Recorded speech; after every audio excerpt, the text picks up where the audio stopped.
2, 1, action! Okay, one more.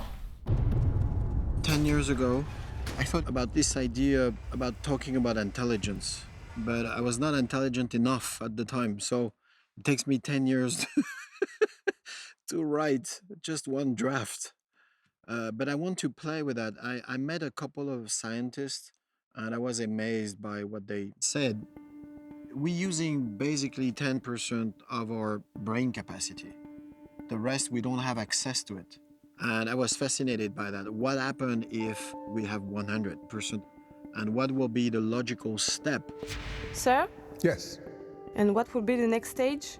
Well, the next stage would probably be control of other people. What would happen if we could use more of our brains? I'm gonna drive. No, this is not possible. This is a police car. Okay. It was very interesting to play with that. Did you always drive like that? I've never driven before. Great. Imagine what would happen if you could use 20%, I can feel every living thing. 30, 40, 50, 100. Imagine. And Luc Besson, bless his heart, imagines.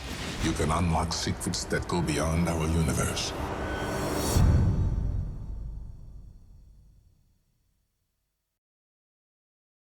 So it starts with lots of conversation with big scientists. 12 of them were Nobel Peace Prize, and they are all of them in the ICM, the Institute for the research about the brain in Paris. Action! So I work a lot for years to try to find the right balance between what's real and what's fantasy and make the film enjoyable. It is estimated most human beings only use 10% of their brain's capacity. People tend to believe that they're only using 10% of their brain and they have this unbelievable magical capacity. The real answer is no one knows. There are some scientists who believe the 10% number is a total myth and the real number should be 100%. And there are other scientists who believe 10% is actually too generous, that our capacity is infinite.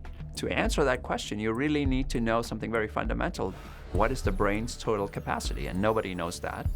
But the simple fact that you can take a 60-year-old person and with some basic training, improve that person's cognition 15, 20, 30%, suggests that we're not using anywhere close to the maximum possible capability. The idea of increased brain power may be the answer to that. Big maybe. If you were to compare it to a car, it would probably be like driving a car at 60 miles an hour. We're not accessing the 120 miles per hour that the car, in theory, is capable of. The brain is an organ which receives perceptions, the touch, vision, which transforms this perception into action. That's all the brain is doing. It can be very complex. There is something in the brain called critical periods, when the brain is most receptive to learning and has the maximum potential to acquire new skills and new tasks. When we are a baby in the first 3-4 years of our life, we are born with a lot more nerve cells than we need. That's because we are born with virtually unlimited capacity.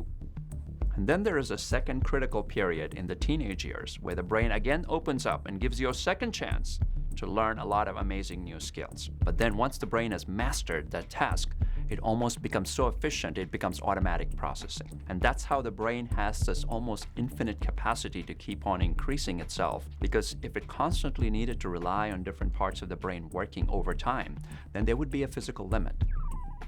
Now, what we really need to see is, can the brain do 20 things at the same time while going at 120 miles per hour for all of those same functions? That would be the holy grail. Can you sort of play chess while you're studying for your medical school exams, while you're playing a video game, while you're talking to your mother on the phone? Can you do all of those things at full capacity? And I think that is the next step for neuroscience to figure out. Since when did you start writing Chinese? Since an hour ago. It's, as is, total fantasy. So you can't disagree with someone's fantasy. And let's just suppose for a few minutes that we possibly could use some drug to actually enhance the mind's ability. We already have drugs that can enhance our cognitive capabilities. For example, drugs used to treat attention deficit disorder like Ritalin, Adderall, all of them are known to improve attention. We have a second category of drugs that can improve memory by 10 or 15%, and those are used currently to treat people with Alzheimer's disease. Are there drugs that can be combined with either a specific brain training exercise or with a device that would then make 2 + 2 = 5? That's a great question because we're headed in that direction. There's a group of researchers in England that have discovered that something as little as between 18 to 100 genes may have been responsible for the dramatic shift that occurred in the way human brains evolved over the last 3 to 7 million years. So if we could identify those 18 to 100 genes in terms of their function more fully and somehow do genetic procedures where we can enhance the function of those genes, you might well be able to create a superhuman in terms of cognitive powers. A few years ago, we thought that if we knew the entire composition of the DNA, we would know everything about us. In fact, this is not true. The DNA is producing something which is called RNA, but not only one per site in the DNA, but thousands, so that at the end, the number of compounds which are produced by the DNA is huge. It's unbelievable. So that just knowing, in brief, the composition of the DNA doesn't help so much, except to identify mutations responsible for some diseases, for instance. The fact that we have, hundreds of billions of cells who communicate 1,000 signals per second per cell, the web is nothing compared to that. So I was fascinated by that. What's very interesting, and one of the doctors confirm it, can't prove it, but he say it's not illogical, is that at a certain moment, when you open up your capacity on your brain, if you get 20%, then you can open 30. But when you reach 30, you can open 40. And in fact, it's like dominoes. Once the brain reaches 20%, it opens up and expands the rest. There are no more obstacles. They fall away like dominoes. I'm colonizing my own brain. I would say the possibility is endless. And the reason I say that is 100 years ago, we could not have predicted what we have today. So anything I predict today is almost certainly going to be wrong 30, 40, 50 years from now. For example, telepathy. People would say telepathy is impossible, right? Even though we can read people's emotions, right? That's a form of telepathy. Listen up, Piero Del Rio. Get off your desk, sit in your chair, pick up the red pen to the left of you, and take down everything I say. The reason I like the 10% analogy is because to me 10% is probably the number that best illustrates how much we know about the brain. Everything we know about the brain could be wrong.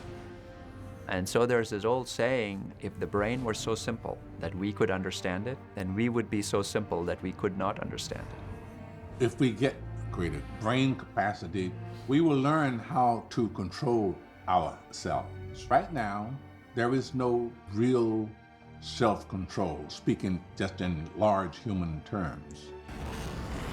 It's the dark side. What can you do with the intelligence? You can do good. Take this medication, work out, eat organic. You'll be okay. Or you can do bad.